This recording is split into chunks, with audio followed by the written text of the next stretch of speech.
사도신경하심으로 주일 예배를 시작하도록 하겠습니다. 전능하사 천지를 만드신 하나님 아버지를 내가 믿사오며 그 외아들 우리 주 예수 그리스도를 믿사오니 이는 성령으로 잉태하사 동정녀 마리아에게 낳으시고 본디오 빌라도에게 고난을 받으사 십자가에 못 박혀 죽으시고 장사한 지 사흘 만에 죽은 자 가운데서 다시 살아나시며 하늘에 오르사 전능하신 하나님 우편에 앉아 계시다가 저로서 산자와 죽은 자를 심판하러 오시리라. 성령을 믿사오며 거룩한 은혜와 성도가서 전도하는 것과 죄를 사하여 주신 것과 몸이 다시 사는 것과 영원히 사는 것을 믿사옵나이다. 아멘. 성경 말씀은 예레미야 29장 13절 말씀입니다. 예레미야 29장 13절 말씀인데 제가 읽도록 하겠습니다. 너희가 온 마음으로 나를 구하면 나를 찾을 것이요 나를 만나리라. 아멘. 주일에 예배 나올 때 온 마음을 다해서 나오고 있는지를 좀 말씀을 보면서 지금 돌아보게 되었습니다. 시간에 예배 가운데 나올 때 혹시 마음에 온 마음을 다해 나오는데 좀 방해가 되는 마음의 내용들이나 좀 시달림이나 방해들이 있다면은 이 시간에 좀 하나님께 고백하면서 도와주시도록 성령을 보내주셔서 좀 온 마음을 다해 기도하며 하나님께 나갈 수 있도록 도와달라고 고백하면서 하나님 뵙길 원한다고 만나길 원한다고 고백하면서 시간 함께 기도하며 나아갔으면 좋겠습니다. 기도하시겠습니다. 사랑의 주님, 이 시간 주님 한 분만 사모합니다. 주님과 바라보며 주님 한 분만 사모하며 주님 뵙길 같이 기도합니다. 주님, 저희 약한 저희 마음들, 부족한들 주님 긍휼하게 주십시고 저희가 어떤 듣고 나아갈 때 부르짖으며 살펴며 나아갈 때 주님 주님 마음을 만져주십시고 마음을 새롭게 하여 주셔서 아빠 주님께로 가까이 인도하여 주시옵소서. 주님께 원합니다. 주님께 원합니다. 주님 만져주십시고 주님 간거하게 잡아주십시고 인도하여 주시옵소서. 주님 감사합니다. 주님 믿지합니다. 주님 도와주시옵소서. 사랑의 주님, 이 시간 저희가 온 마음을 다해 아버지님께 나아가기 원합니다. 아버지, 주의 마음을 도와주시옵시고 아버지님께로 은혜로 인도하여 주시옵소서. 주님 한 분만 사모합니다. 주님 한 분만 높입니다. 주님을 찬양하며 아버지 주님만 바라보며 주님만 의지하며 아버지 이 시간 나아갑니다. 주님 은혜를 베풀어 주시옵시고 아버지 저희 예배를 받아 주시옵소서. 모든 것 주님 의지합니다. 거룩한 주 예수 그리스도 이름으로 기도했습니다. 아멘.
주님의 은혜가 필요한 이 땅에서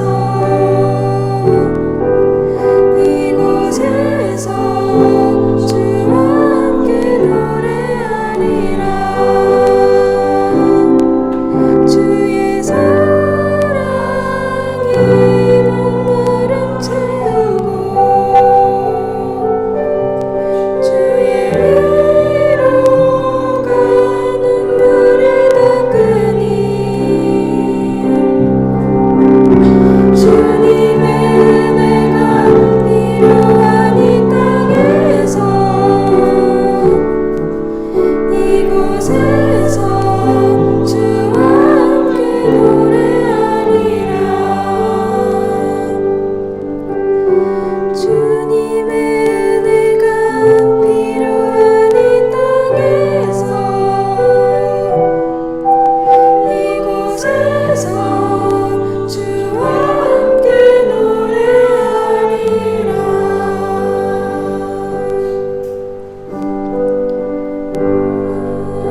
내 영혼아 찬양하라. 내 영혼아 내 속에 있는 것들아 다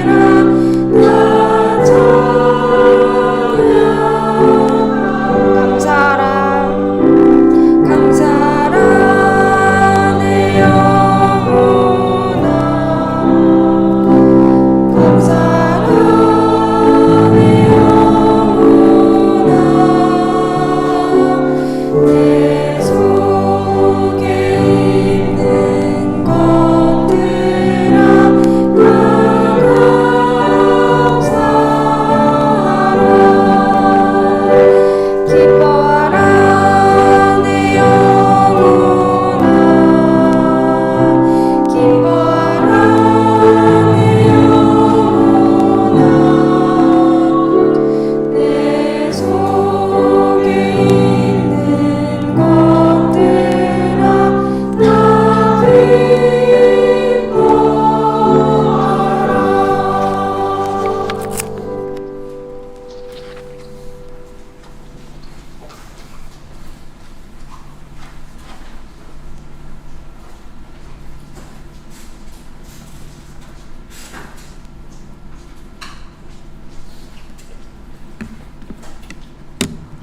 기도드리겠습니다.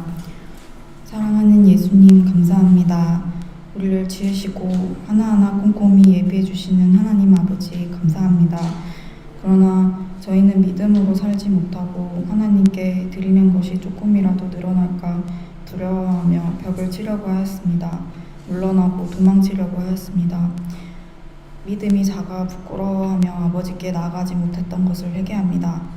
작은 믿음이라도 전부를 드릴 수 있기를 원합니다. 작은 일이라도 하나씩 주님과 함께 믿음으로 헤쳐나가길 원합니다. 진실되고 가난한 마음을 드릴 수 있게 하여 주시옵소서.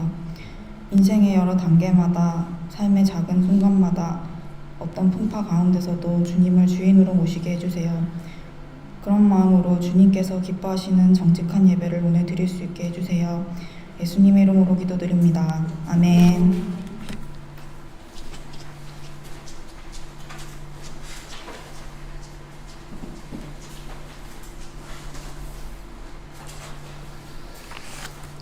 성경 말씀은 욥기 1장 4절에서 5절입니다. 유튜브로 예배를 들으시는 분들도 성경을 같이 찾으시면 될 것 같습니다. 욥기 1장 4절에서 5절입니다.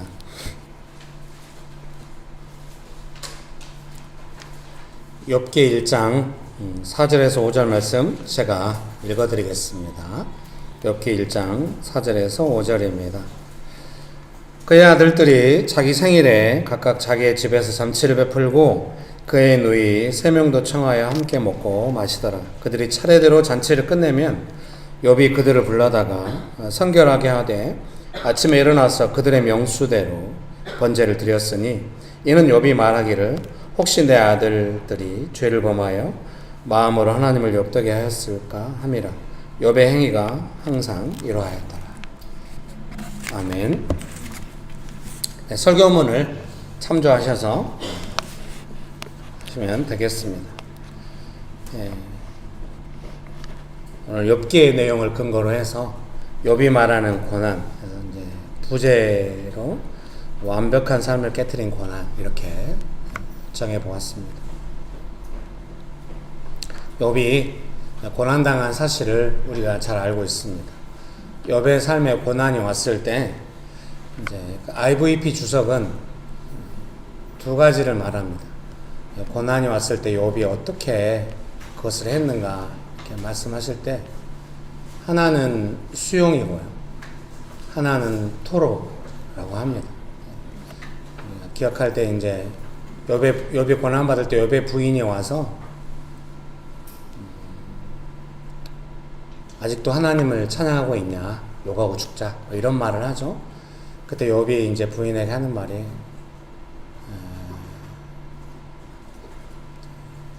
자신은 하나님 앞에 죄지을 수 없고 그 신실함을 버리지 않고 믿음으로 감당하는 것을 볼 수 있습니다. 주신 분도 하나님이시고 가져가시는 분도 하나님이시다. 이렇게 하면서 자신의 삶에 닥쳐온 고난을 수용하는 태도를 보입니다.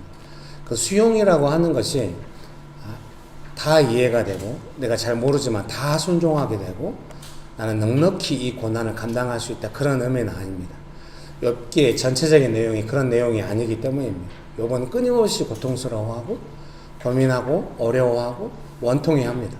그러나 하나님을 향하여 수용적인 태도를 보이는 것입니다. 수용과 토로라고 하는 것은 자신의 삶의 상황에 대한 어떤 수용, 그런 걸 하기보다 하나님을 향하여 자기 삶에 어떤 일이 발생한다 할지라도 하나님을 향하여 내가 수용적인 태도를 버리지 않는다. 아마도 그런 의미로 이해가 됩니다. 사랑하는 성도님 여러분의 삶에서 뭔가 고난이 왔을 때, 힘든 일이 생겼을 때 그 상황을 수용하기가 쉽지 않을 것입니다. 감당하기도 어려울 것이고 원통함이 있을 것입니다. 억울함이 있을 것입니다. 그때 하나님을 향하여 수용적인 태도를 갖는다고 한다면은 훨씬 더 이 고난으로부터 보호를 받고 도움을 받을 수가 있습니다. 이제 저희 딸이 인턴 생활하는데 너무 어려워져서 온 거예요, 느낌에. 나중에 이야기를 들어보니까 한 2가지 정도 상황 때문에 어려웠다고 해요. 근데 저는 가족 공동체니까, 교회 공동체도 마찬가지지만 성령께서 하나 되게 하시고 예수님께서 우리의 주인 되시는 것이 아니겠습니까? 그러니까 성령께서 주시는 고통을 따라 느끼는 것이 있는 것이죠. 그래서 딸은 너무 막 밤낮없이 출근하더라고요. 저를 닮은 것 같습니다. 안 간다고 하면서도 일은 열심히 아침에 일찍 막 5시에도 나가고 7시에도 나가고 아내도 덩달아서 그 딸한테 아침을 챙겨주더라고. 지난 5주 동안 아주 고생했습니다. 그래서 했는데 제가 이제 딸한테 말한 거죠. 무엇 때문에 마음이 어려운지 돌아봐야 한다. 뭐 때문에 어렵냐? 일단 이제 자기 좀 쉬면 안 될까요?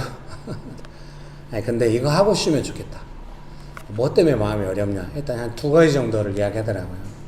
회사 끝나고 오는 길에 제가 그 2가지를 위해서 기도해라. 그것 때문에 마음이 어떻게 어려운지 기도해라. 네, 기도한 것 같아요. 그래서 제가 5분 후에 전화 걸어서 네가 이제 그 어려움에 대해서 하나님께 고백을 했기 때문에 약간 하나님을 향하여 수용적이다. 여전히 삶은 어려워요. 뭐 인턴 생활하면서 회사가 사람을 향하여 어떻게 대하는가에 대해서 아무것도 해결되지 않죠. 바뀔 리가 없겠죠, 회사가. 근데 우리 딸의 태도는 원망에서 약간 하나님을 수용하는 태도로 약간 바뀌는 거죠. 그 상황은 상상이 힘들어요. 딸이 나중에 조용히 엄마한테 그랬다 그래요. 너무 피곤한데 아빠는 나보고 기도하라고 했다. 제 아내한테 언제나 감사해요. 제 아내가 조용히 그랬다. 네가 느끼는 고통을 아빠가 느끼기 때문에 기도하라고 한 거 아니겠냐. 그랬더니 아무 말 안 했다고 그러는데 어제 이제 이 설교 본문으로 토요일날 가정예배를 드렸거든요. 가정예배 드리면서 이제 금요일날 끝나고 와서는 딸이 또 얼마나 수다를 떠는지 이제 드디어 5주가 끝났다고 막 와서 이야기를 하는 거예요. 딸들은 힘들어. 왜 분위기가 힘들어요? 아들은 더 힘들죠. 부모가 힘들어. 여러분 축복합니다. 그래서 이제 토요일 날 같이 예배 드리면서 이제 그런 이야기를 했죠. 아빠는 좀 유화제를 뿌리고 싶은 마음이었다. 뭐 콩 같은 거 할 때 막 거품이 올라오냐? 유화제인가 뭐 뿌리면은 쫙 가라앉잖아요. 그런 것처럼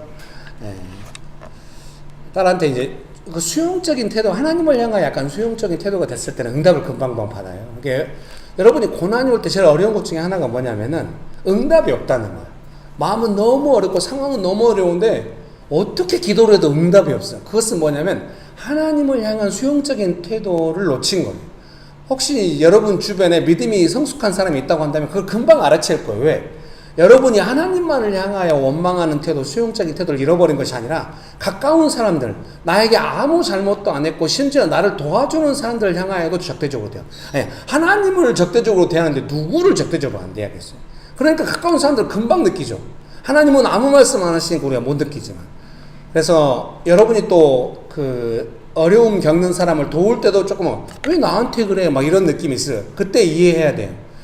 사람이 어려워지고 고난 가운데 있을 때 하나님을 향하여 수용적인 태도를 잃어버렸을 때는 욥의 부인처럼 누구를 향하였는지 적절히 욥의 부인이 욥이 이렇게 부요하고 경건하게 살았을 때 욥의 부인이 얼마나 순종적인 부인이었겠습니까? 또 어려워지니까 남편을 향하여 뭐 그런 태도로 나오는 것입니다. 뭐 어쩔 수 없죠. 사람은 다 그런 것이죠. 근데 어쨌든 이제 딸한테 네가 이제 수용적인 태도다 이런 말은 하지 않았지만 딸한테 말한 거죠. 희라가 지금 네가 기도하면 응답받을 수 있어.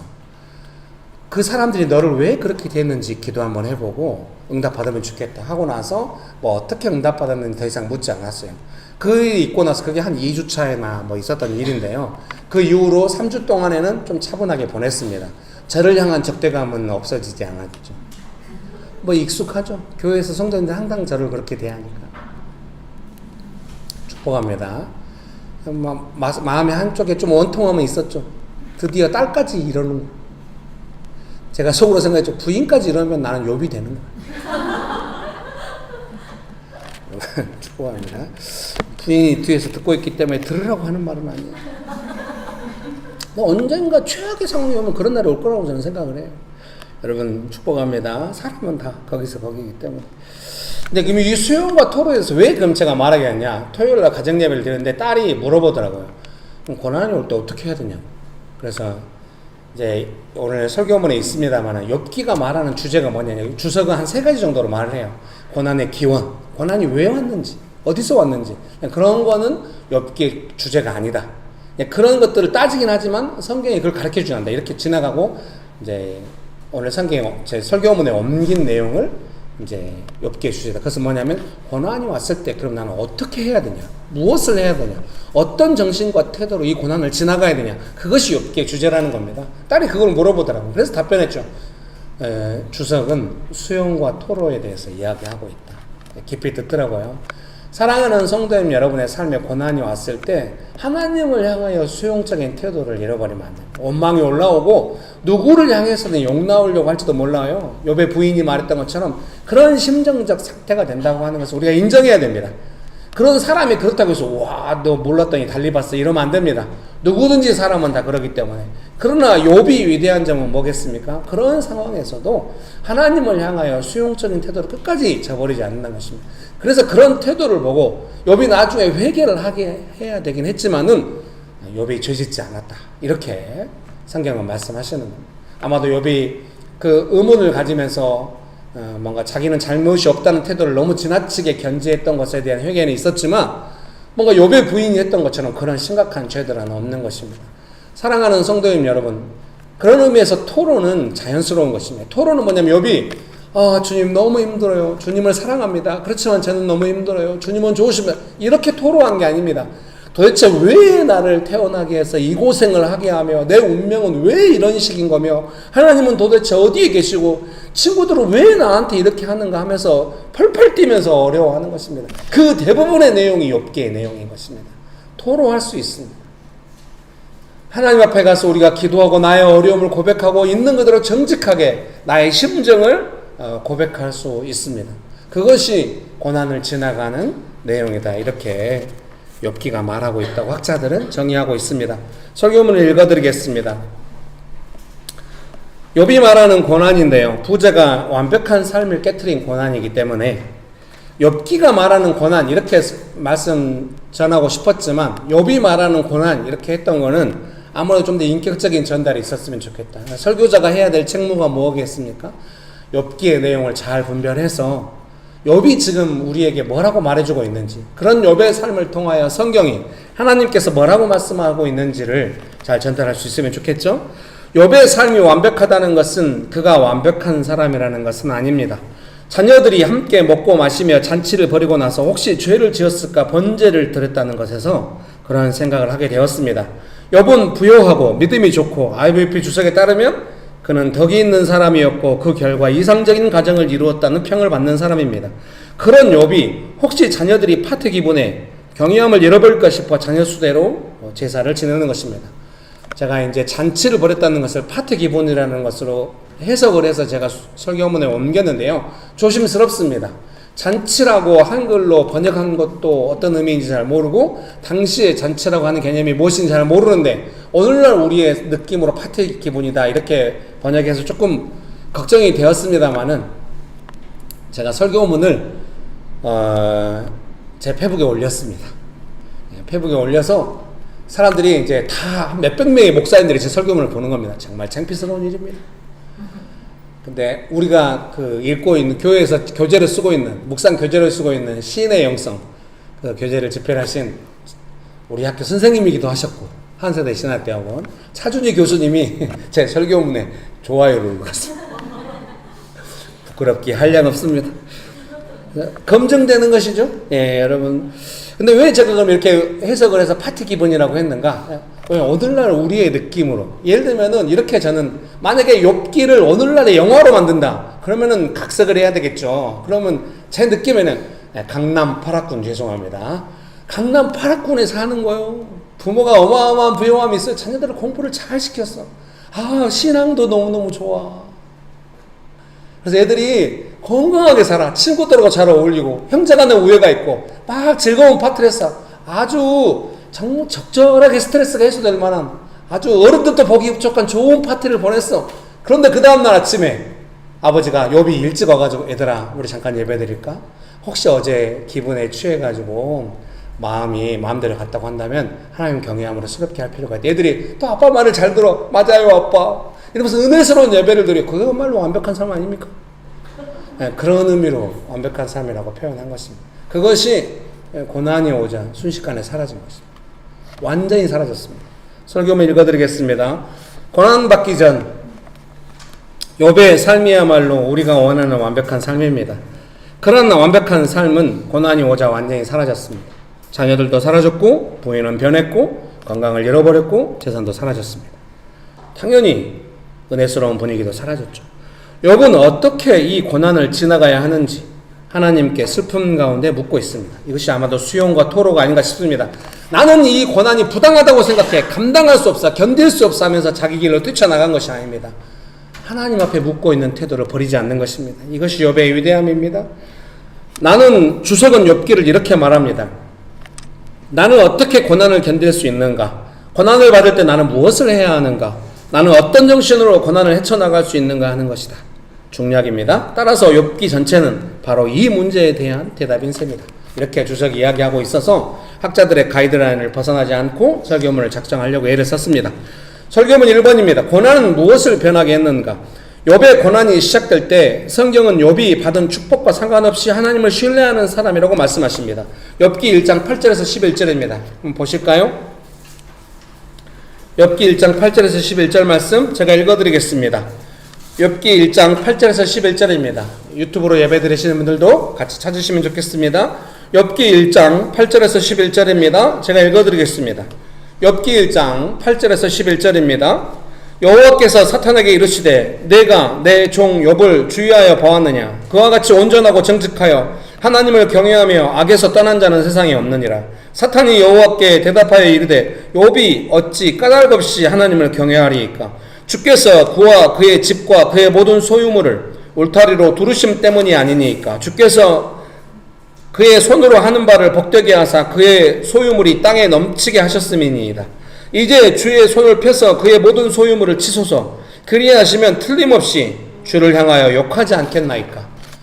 그래서 욥기의 내용 출발이 어떤 것입니까? 욥이 하나님을 경외하는 믿음을 지키는 삶을 사는 것은 하나님께서 축복하셨기 때문에 그런 것이고 그 축복이 사라지면 하나님을 향하여 욕할 것입니다. 이렇게 욥기는 시작되고 있는 것입니다. 그래서 받은 축복이 사라지고 욥이 어떻게 하나님을 신뢰하는지 증명해 가는 과정이 욥기의 내용입니다.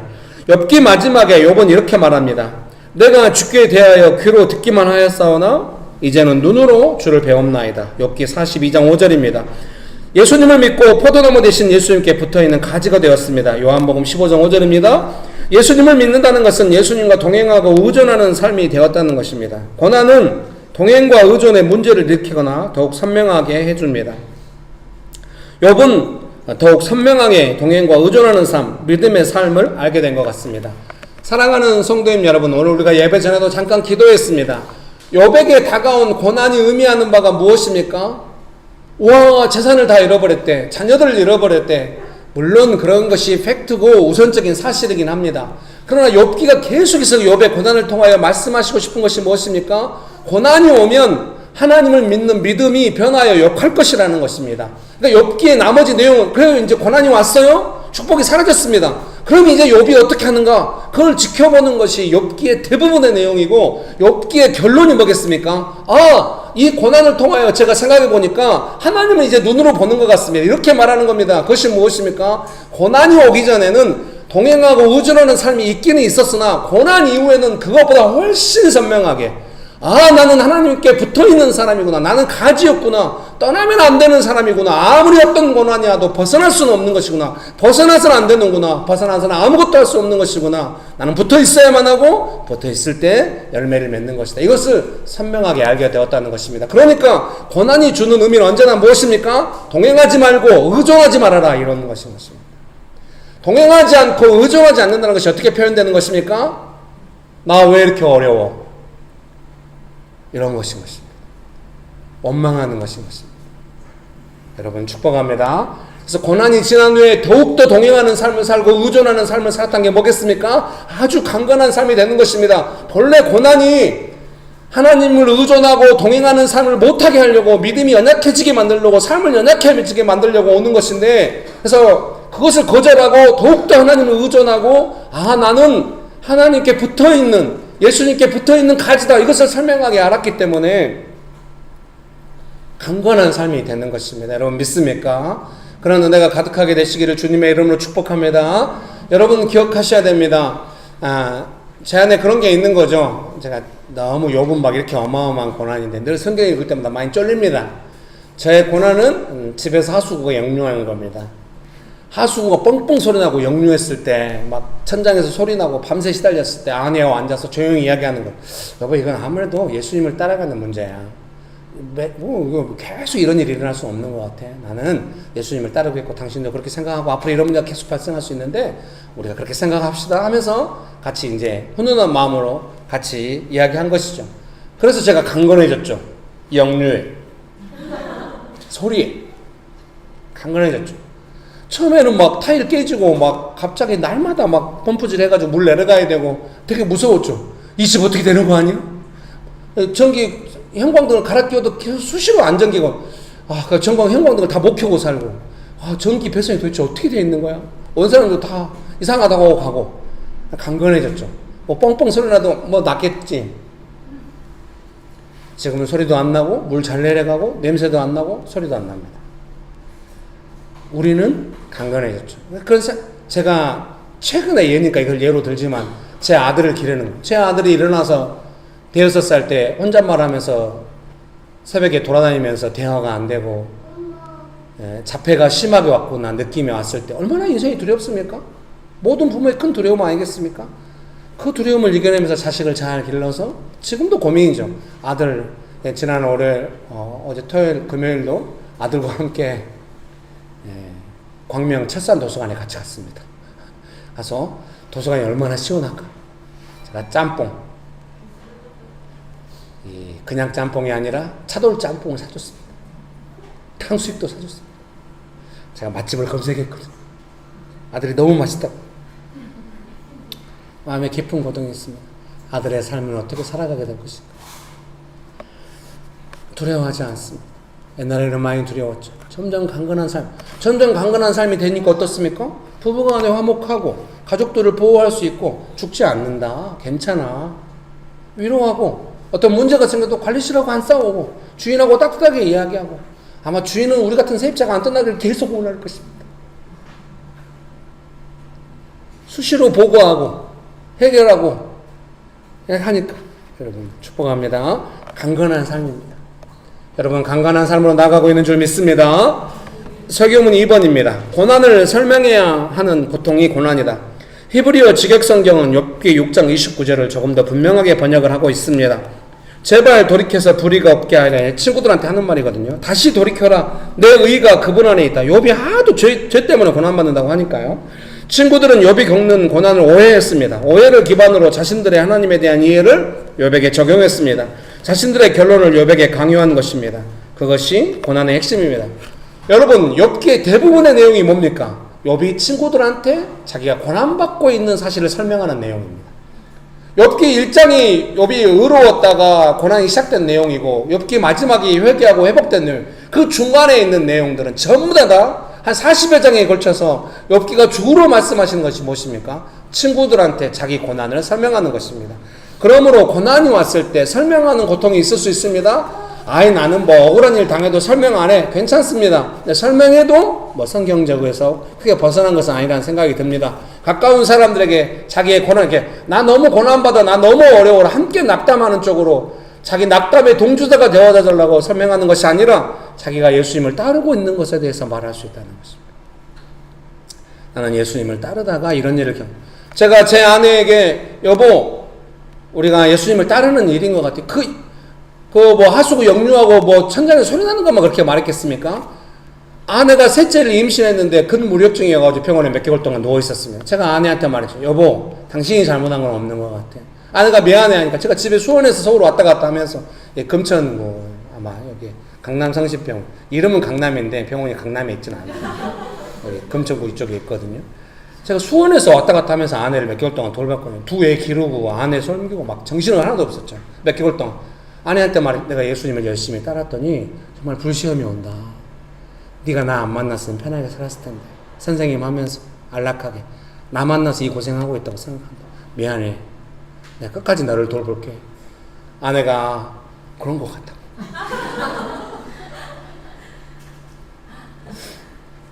왜 이런 곳에서 꼭 유머를 하고 싶어 할까?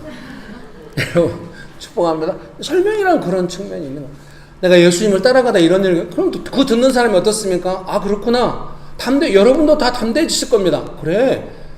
뭐 이만한 어려움만 생겨도 원망 쉽게 하고 도대체 왜 믿어야 되는 것처럼 그렇게 하다가 아 예수님 믿고 따를 때 본래 인생에는 고난이 많은데 예수님 믿고 따를 때 이런 고난이 오지. 고난이네. 이렇게 물론 죄 지었으면 회개해야 됩니다. 죄를 설명할 필요는 없을지 모릅니다. 고난은 설명할 필요가 있는 것입니다.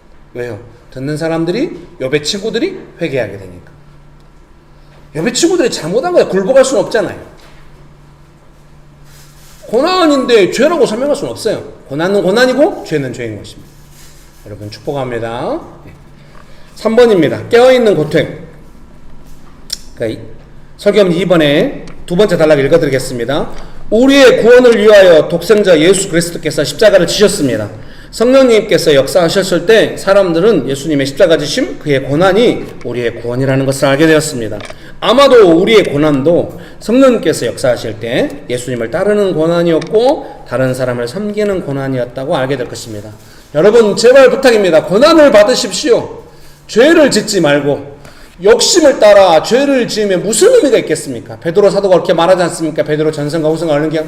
그러나 애매하게 고난받을 때 예수님 따르면서 고난받을 때 그것은 예수님께 영광 돌리는 삶이고 위대한 삶이고 강건한 삶이 되는 것입니다. 여러분 믿습니까? 죄를 짓지 말고 고난을 받으십시오. 여러분 축복합니다. 설교문 3번입니다. 깨어있는 고통. 왜 그가 수고하는 자에게 빛을 주시고 영원히 쓰라린 자들에게 생명을 주셨는가? 히브리어 직역 성경을 제가 인용했습니다. 욥기 3장 20절입니다. 고난은 전신마취하고 수술하는 것과 다릅니다. 고난당하는 내내 벗어날 방법은 모르지만 하나님을 의지하고 고난에 대해 하나님께서 원하시는 방법을 배워가야 합니다. 고난이 왔을 때 자기 마음대로 연약함대로 반응하지 않는 것이 고통입니다. 미움받을 때 더 크게 미워함으로써 상황을 제어하고 싶은 시원함을 내려놓아야 합니다. 죄가 있어서 고통 가운데 있다면 회개해야 할 것입니다. 그러나 예수님을 따르면서 십자가를 지고 고난을 당하고 있다면 고난을 알고 감당해야 할 것입니다. 자기 자신의 삶이 최근에 죄가 있는 사람들은 자리에서 일어나서 회개하도록 하겠습니다. 나는 회개해야 될 죄가 있다. 그러면 일어나서 같이 회개하도록 하겠습니다. 여러분은 회개하기 원하십니까? 진실하게 나아가서 회개하기 원하십니까? 잘하셨습니다. 기도하시겠습니다. 하발라날라 일리알리발라발라 이키빌리발라발라발라리요 홀리오발라날라 일리알리빌리발라 이키빌리발라발라발라리요 하발라날라 일리알리빌리발라 이키빌리발라발. 여러분 스스로 속이지 말고 정직하게 예수님 앞에 용서를 구하십시오. 하발라날라 일리알리빌리발라 이키빌리발라발라발라리요 홀리오발라날라 일리알리빌리발라 이키빌리발라발라발라리요. 예수님 우리를 용서하시고 새롭게 해주셔서 감사합니다. 자리에 앉으시겠습니다. 이 시간에 같이 기도하실 때 나는 지금 고난 가운데 있다. 그런 분들은 자리에서 일어나서 같이 기도합시다. 나의 삶에 고난이 있다. 그런 분들이 일어나서 기도하시겠습니다. 나는 지금 고난을 겪고 있다. 예. 기도하실 때 이렇게 기도하겠습니다. 여러분, 예수님, 제가 예수님을 따르기 원합니다. 이 고난 가운데 예수님을 따르기 원합니다. 주님, 저를 불쌍히 여겨 주시옵소서. 수용과 토로를 기억하십시오. 우리가 고난에 완벽하게 대응할 수 없습니다. 욥도 그렇게 했는데, 성경이 그렇게 말씀하시는데 우리가 성경을 뛰어넘을 수는 없습니다. 욥보다 더 위대하게 할 수 있는 사람이 있는지 모르겠지만 쉽지 않습니다. 이 시간에 우리가 겸손하게 이 고난 가운데 하나님의 도움을 구합시다. 기도하시겠습니다. 도와달라고 기도하십시오. 좋으신 예수님, 이 고난 가운데 예수님의 도움을 많이 받고 강건한 삶으로 나아가고 있다는 것을 알게 하시고 강건함을 부어주사 고난을 감당하며 나아가도 이 시간이 지나고 났을 때 넉넉히 삶의 문제를 감당하고 정말로 구비되어서 조금 더 부족함이 없는 넉넉한 삶으로 하발라날라 일리알리발라 키빌리발라 여러분 도움을 구하십시오. 아키아발라발라날라 일리알리빌리발라 키빌리발라발라발라 성령 하나님 도와주시옵소서. 하리아발라발라날라 일리알리발라 키빌리발라 주여 귀한 아들을 축복하여 주셔서 이 고난 가운데 보호하여 주옵시고 평생의 그의 삶의 믿음이 강건한 삶을 축복하여 주옵소서. 강건한 삶으로 자유와 충만한 삶으로 주님 축복하여 주옵소서.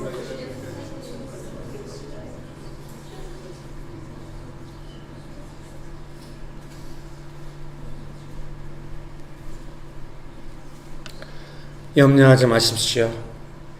예수님 고난당하셨기 때문에 고난당하는 삶을 잘 하시고 충분히 도우실 수 있다고 성경은 약속하십니다. 염려하지 마십시오. 고난에 대하여 취해야 할 태도들이 있습니다. 완벽하지 않다 하더라도 겸손하게 나아가시면 반드시 강건하여 주고 조금 더 부족한 삶이 없다는 것을 계속해서 알게 될 것입니다. 시간이 많이 걸렸지만 앞으로는 금방금방 될 것입니다. 좋으신 예수님 은혜를 베풀어 주셔서 감사합니다. 예수님의 이름으로 기도합니다. 아멘.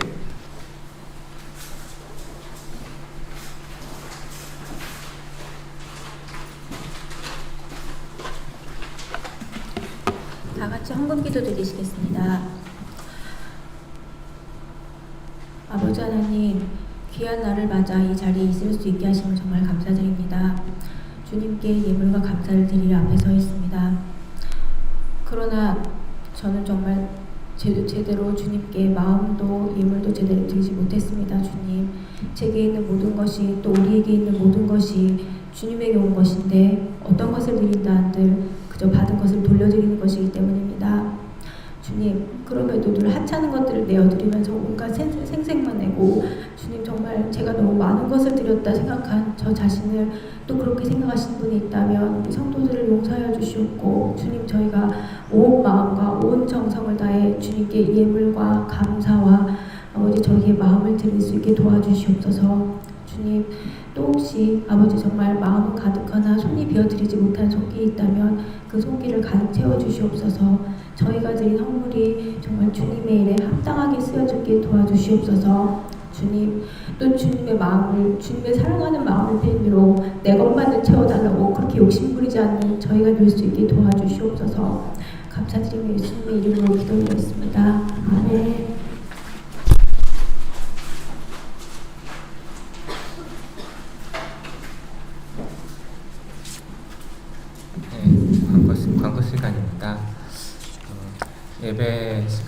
있습니다. 주일 예배는 오전 11시에 현장에서도 드리고 또 유튜브로도 이제 드리고 있습니다. 장소는 서울시 금천구 복번호 30 2단지 상가 206호입니다.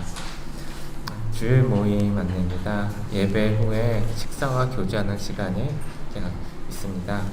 그리고 이제 묵상 모임이 온수, 용산, 여의도, 양재 등에서 이제 매달 계속되고 있습니다.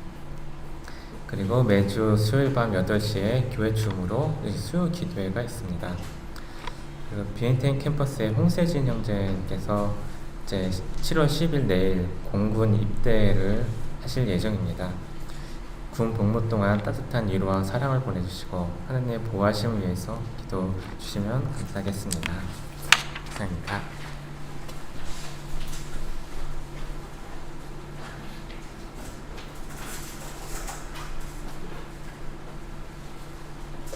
네. 세진 형제님 잠깐 나오셔서 군대 가는 인사 한번 부탁드립니다. 소른 집사님 뭐 준비된 게 있을까요? 교회 재정은 아직 받지 못하시죠? 기도 제목이나 소감 한 말씀 나눠주십시오. 안녕하세요. 네.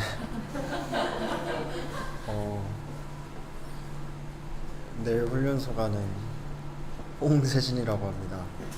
네. 저는 사실 군대를 가지 않아도 되는 재외국민들 중에 한 명인데 하도 외국에서 수많은 한국인들이 군대를 빼러 왔냐고 그런 말들이 많아서 홧김에 입대 신청을 했습니다.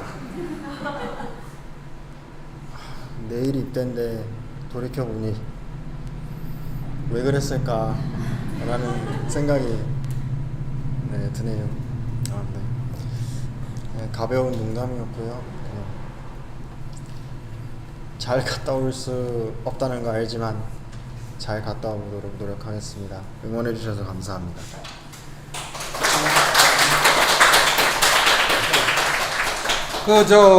이제 그 리더십 팀에서 좀 준비를 했거든요. 오감이야 차비도 필요하고 이럴 것 같아서 교회 재정도 이제 경조사비에 준하는 재정을 헌금하자고. 지금 좀 전달해 주시죠. 네. 준비된 거 2차 헌금이 있을 거예요. 네? 네. 그냥 보내기 너무 마음 섭섭해서 따뜻한 마음 박수로. 네.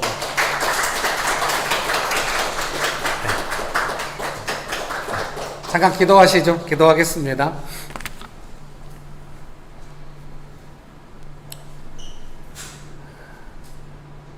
귀한 아들의 삶을 축복하여 주시고 은혜를 베풀어 주셔서 감사합니다.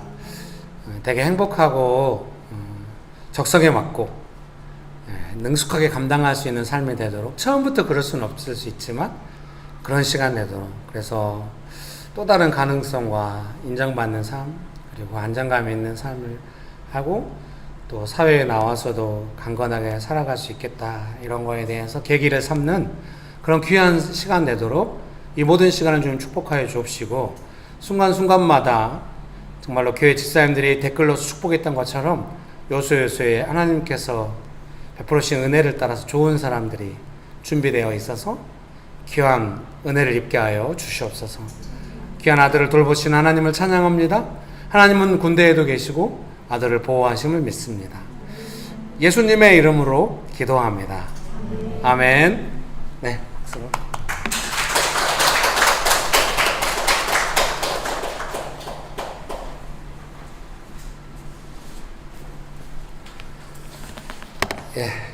축도하시면 예배를 마치도록 하겠습니다. 지금은 우리 주 예수 그리스도의 은혜와 아버지 하나님의 크신 사랑과 성령님의 교통하심이 믿음으로 강건한 삶을 살기로 결정하는 명신교회 사랑하는 성도님들의 삶 위에, 명신교회 위에, 조국교회 위에, 온 열방 위에 지금부터 영원토록 함께 하시기를 간절히 축원합니다. 아멘.